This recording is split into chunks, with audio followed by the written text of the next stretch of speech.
We need to talk. We do need to talk.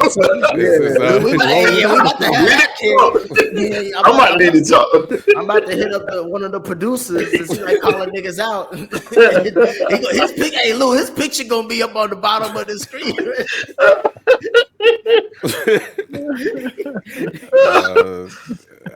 There you go, I guess. All right, we need to talk, man. So we need to talk.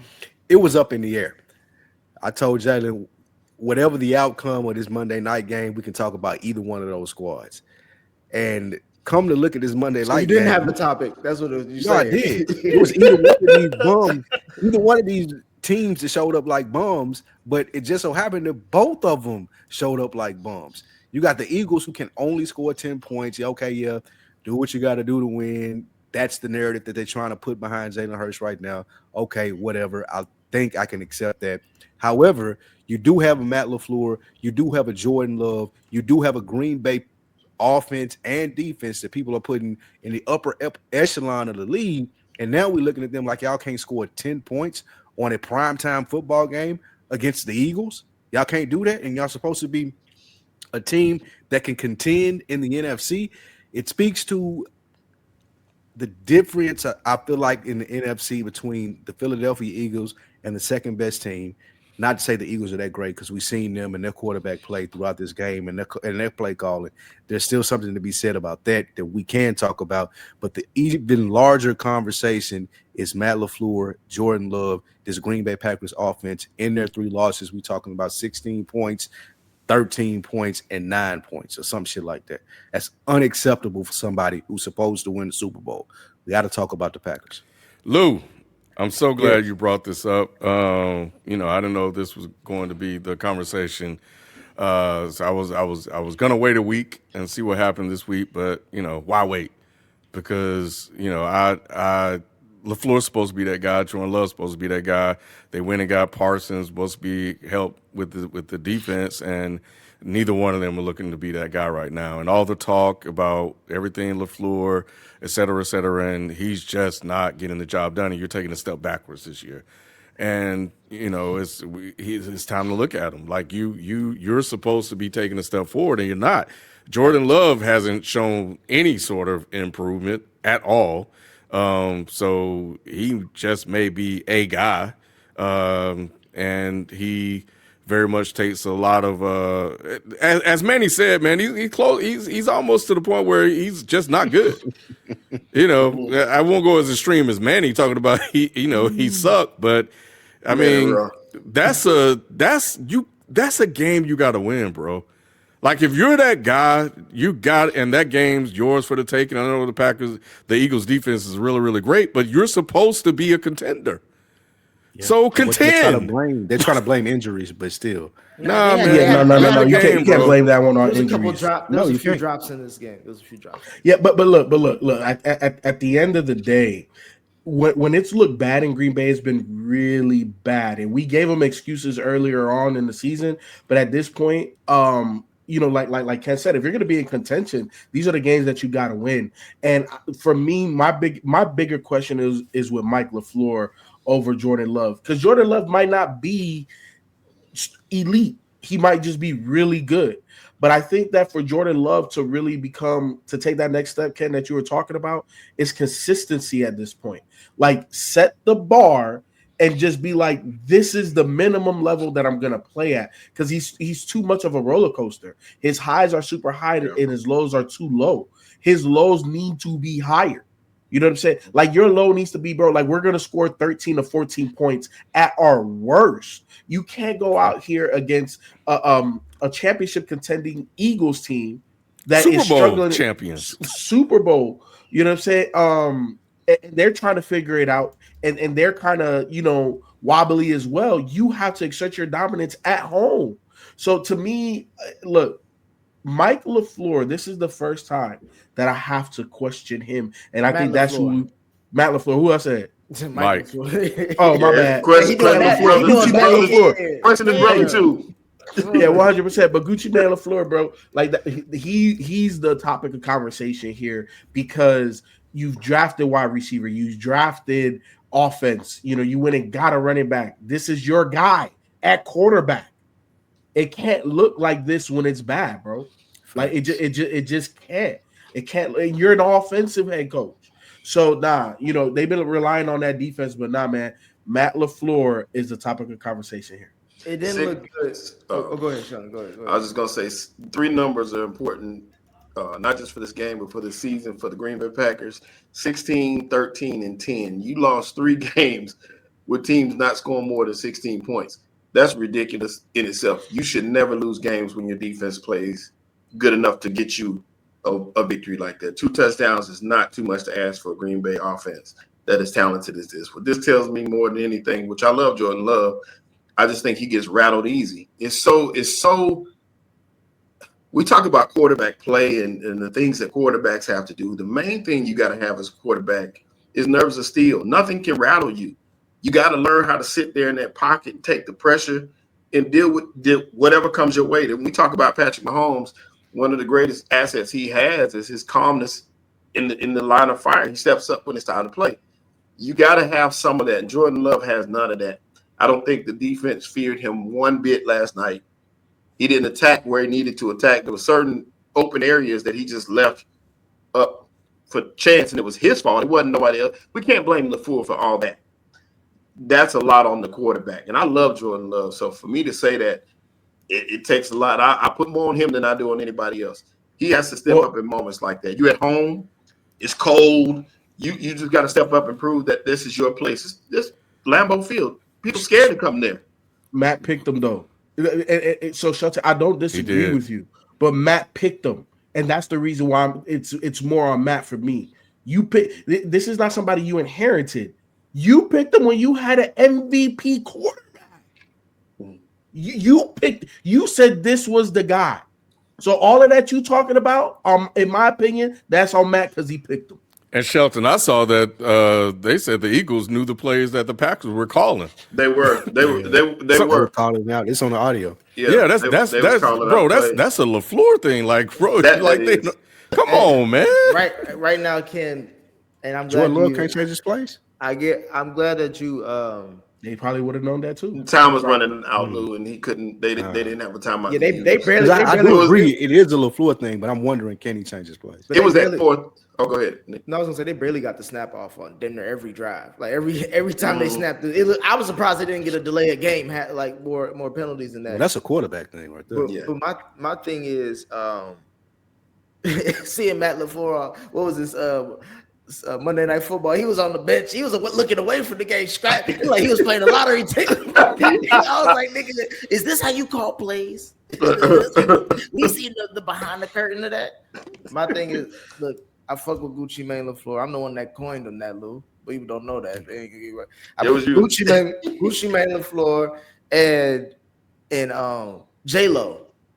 Like they supposed to be a perfect tandem. They're supposed to be a power couple, but right now, like that defense is really nice. They did not play well against the Cowboys, but shit. If you tell me a defense can play 16 out of 17 weeks, I'm like, shit, I'll take those odds. Like you mentioned, Sheldon, you said 16, 13, and 10. It's like, bruh, I'm more happy when a defense can hold a team to under 20 points or 21 points. So that's like 3 scores. Right. But if you're saying less than 3 scores against the defending champs at home, it's kind of like, again, going into that game, Lou, if I said the Eagles ain't like Jalen Hurts only gonna have 1 touchdown and it's gonna be 10 points, they're gonna shut them out the first half and that's it. You'd be like, oh yeah, the Packers win that game. They should win that. They should win that. And it's like, and I know that they lost Kraft, who was he was having a great season too. I hate that he got taken out, but you still got a first round pick at wide receiver. You still got Christian Watson. You still got Romeo Doubs. Like you got, again, these aren't names. I'm just saying they have at least a decent weapons. We've seen them win playoff games. With you got Jacobs run the football. Yeah, I mean, well, if they're not scared of the pass, they're gonna stack the box. That's what the Eagles did. That's what I saw. They was like, look, we don't know half these niggas Nick just named, so we gonna play man coverage and they was mostly getting it done like that. So, but you have to win this game, bro. You got, to me, it's like you have to score at least 14 points. you score 14 points, you damn near win 2 of these 3 games that Sheldon was just talking about. So it's just like, bruh. I think people expect the Eagles to perform like this, so it wasn't a big deal. But the Packers, Are you people? I am people. I get why you Like, said it. I do too, Lou. To what y'all said, like the fact that y'all are Super Bowl contenders and you can't put up 17 points, bro. We can't get 17 out of you with Jordan Love. They only needed 10 to win, Lou. Bro, they needed 13. They just needed a touchdown and a field goal to win. Oh, I thought you were talking about the Eagles. My bad. Oh yeah, well shit, yeah. The Eagles are like this side of the your Eagles. slow cousin. They like your slow cousin, King. You like, it's okay, but Nah, Ken, the Eagles. Y'all can limp past the finish line if y'all want to. Ken, the Eagles are something we ain't never All seen right. before. We've never seen a black team led by a black quarterback have white man luck. That's what the Eagles season is. It's like y'all be winning games and it's so unconvincing. Like, what's the difference between this game and the Raiders and the Broncos? I feel like we coming away to say the same shit. We can't believe it's that bad on the other side. And the team that actually won, we don't even believe. Well, the difference in the two, Nick, for me is that we've seen even Green Bay show that they can play offense. We've seen the Eagles, we've seen Jalen Hurts have a perfect game this season. So you know what they're capable of doing.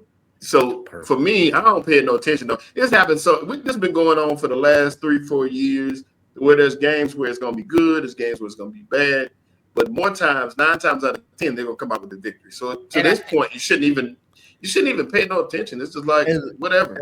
And Lou, real quick, Ken, Lou, what makes me upset even more is that right when Shelton started bandwagoning with the Eagles, that's when they started winning. So he say goofy shit like that, like, "Oh yeah, we've been here before." I never did that, Lou. When we won our second Super Bowl, we were counted out as like, Lou, when I came on board, they was getting their ass kicked. Every was getting their ass kicked, Lou. Every week, I want you to know that I don't believe you're a real fan. Lou. That's right. Lou, when I talked about them, they was getting their ass kicked. When I started, just know Carolina beat them. The Cowboys beat them bad. It was ugly when I came around. So yeah, that's what it is now. Though at this point, it don't even matter. What was you gonna say, Ken? I forgot. It probably didn't even matter. Oh, AJ Brown. How AJ Brown doing? AJ, he know what's definitely funny? ain't gonna tell you no lies. Yeah, I'll watch it. Hey, Lou, I'll watch him after every game. I want to see if they interview him and ask him and see how he looks. He responded well. He was like, "Yeah, man." He was like, they were he was getting a lot of double coverage. They were rolling the coverage his way. That's how Devontae got his touchdown. He was saying all the right stuff, which I was shocked by because usually AJ keep it a bean like Nick like say. Would you be surprised if he was gone next year? Not at all. You can tell that there's a disconnect between him and Jalen. It's not even a question. It is unfortunate because they had a magical connection. The two of them, they were close. They were best friends. A lot of people say stuff happened off the field. Somebody. It was. That nigga said magic. It was. Lou, you seen it. Oh, In saying that, man, something happened to change that. But I mean, I really can't say too much about it. But I saw AJ blocking a little bit. But there's effort issues, and I see people self-joiners, a couple of others questioning AJ's effort towards catching. Sometimes they say it's a trust factor, and it's some other things going on there. But you on the Jalen Hurts squad so bad, you throwing AJ under the bus. I'm calling it. I'm calling it like I see it, bro.